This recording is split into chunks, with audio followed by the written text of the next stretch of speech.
खुदाई या रिसर्च के दौरान मिली पुरानी चीजों के बारे में स्टडी करके इतिहास के बारे में बहुत कुछ सीखने और समझने का मौका मिलता है, लेकिन हर बार ऐसा नहीं हो पाता, क्योंकि कई बार जब मिली पुरानी चीजों को समझने के लिए रिसर्च किया जाता है तो उससे जुड़े एग्जैक्ट जवाब मिलने की बजाय नए नए सवाल ही सामने आने लगते हैं। इसका नतीजा होता है कि फिर रहस्यों के अलावा कुछ भी हाथ नहीं लगता है।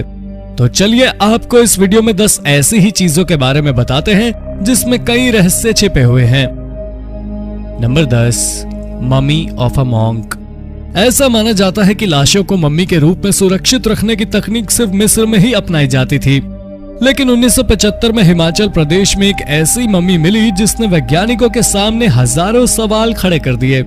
दरअसल 1975 में हिमाचल प्रदेश में एक विनाशकारी भूकंप आया था। इसी भूकंप की वजह से पहाड़ों में आई दरार की वजह से वैज्ञानिकों को एक कब्र का पता चला। जब उस कब्र का निरीक्षण किया गया तो वहां एक मम्मी मिला जो कि बैठे हुए अवस्था में था।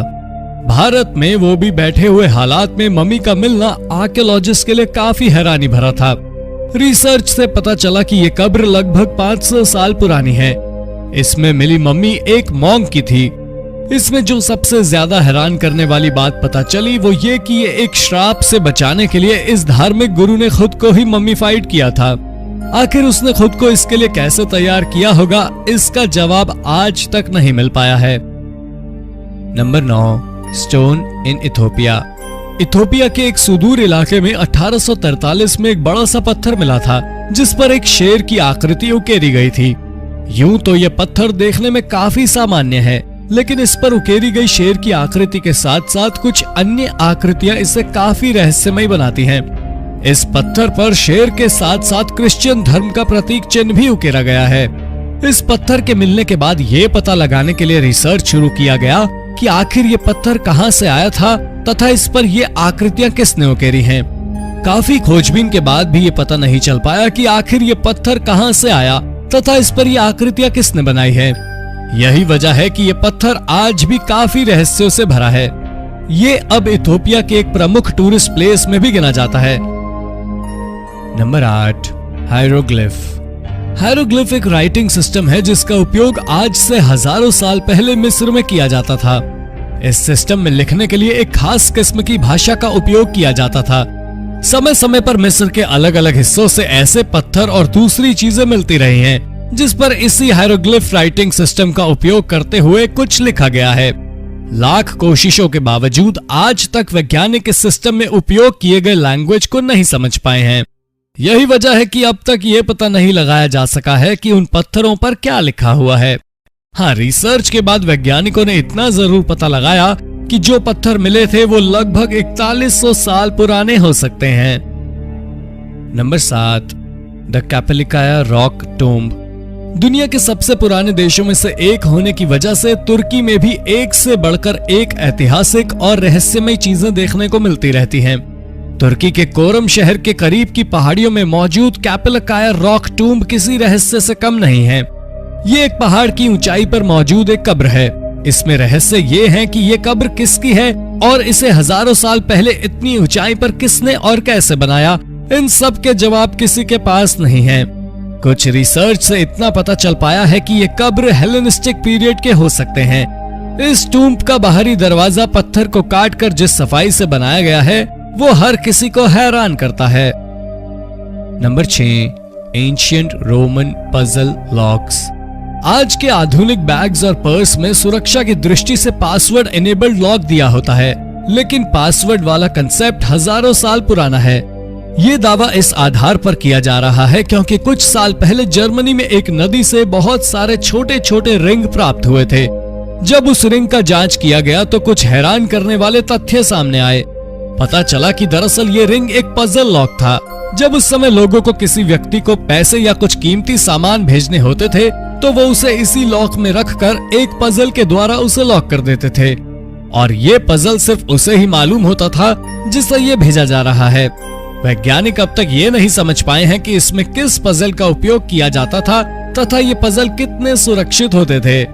हालांकि ये माना जाता है कि ये पजल लॉक लगभग 3rd सेंचुरी तक उपयोग में रहे होंगे। Number 5, old church. अक्टूबर 2019 में खुदाई के दौरान जेरूसलम के करीब एक बेहद पुराने चर्च के अवशेष मिले हैं। ये अवशेष काफी बड़े क्षेत्रफल में फैला हुआ है। चर्च वाली जगह पर जमीन के नीचे बड़ी सफाई के साथ कई विचित्र चित्र भी उकेरे हुए हैं। इस जगह का पता चलने के बाद जब खोजबीन शुरू की गई तो पता चला कि संभवतः यहाँ 6th सेंचुरी के आसपास चर्च हुआ करता था। हालांकि हैरानी की बात यह है कि उस समय के किसी भी इतिहासकारों ने इस चर्च का जिक्र कहीं भी नहीं किया है और न ही किसी दूसरी किताबों में इस चर्च का जिक्र देखने को मिलता है। काफी खोजबीन के बावजूद भी ये पता नहीं चल पाया है कि इस चर्च का निर्माण कब और किसने करवाया था। इसके अलावा इस बारे में भी कोई जानकारी निकल कर नहीं आ पाई है कि आखिर ये चर्च नष्ट कैसे हो गया। Number 4, Turkey lost city. इतिहास में झांकने से पता चलता है कि विश्व के अलग अलग देशों से कुछ सिटी समय के साथ विलुप्त हुए हैं।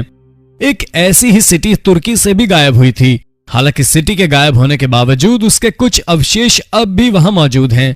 वहां मौजूद अवशेषों में इस क्षेत्र में बने पत्थर के बने बड़े बड़े कब्र हैं। यहाँ मौजूद कुछ कब्र एंशिएंट रोमन शैली के भी हैं। इसके अलावा आसपास के क्षेत्रों में भी पत्थरों के कुछ आर्टिफैक्ट्स और घर के अवशेष हैं। यहाँ मौजूद चीजों को देखकर लगता है कि किसी जमाने में यहाँ एक शहर हुआ करता था।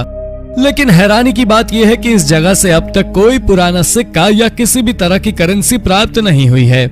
ऐसे में एक्सपर्ट्स ने हैरानी जताई है कि यहाँ पैसे का चलन था भी या नहीं। इसके अलावा इस पूरे शहर का जिक्र भी ऐतिहासिक तथ्यों में कहीं देखने को नहीं मिलता है। ये भी थोड़ा हैरान करता है। Number 3, ancient cave paintings.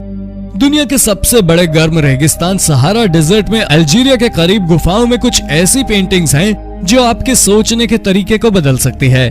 दरअसल इन गुफाओं में अनगिनत अजीबोगरीब चित्रों को बनाया गया है, लेकिन इनमें से एक चित्र ऐसा भी है जिसमें एक व्यक्ति को ऐसे सूट, ग्लव्स, हेलमेट इत्यादि में दिखाया गया है जैसा कि आज के एस्ट्रोनॉट पहनते हैं। जबकि रिसर्च से ये पता चला है कि ये चित्र लगभग 10 से 15 हजार साल तक पुराने हो सकते हैं।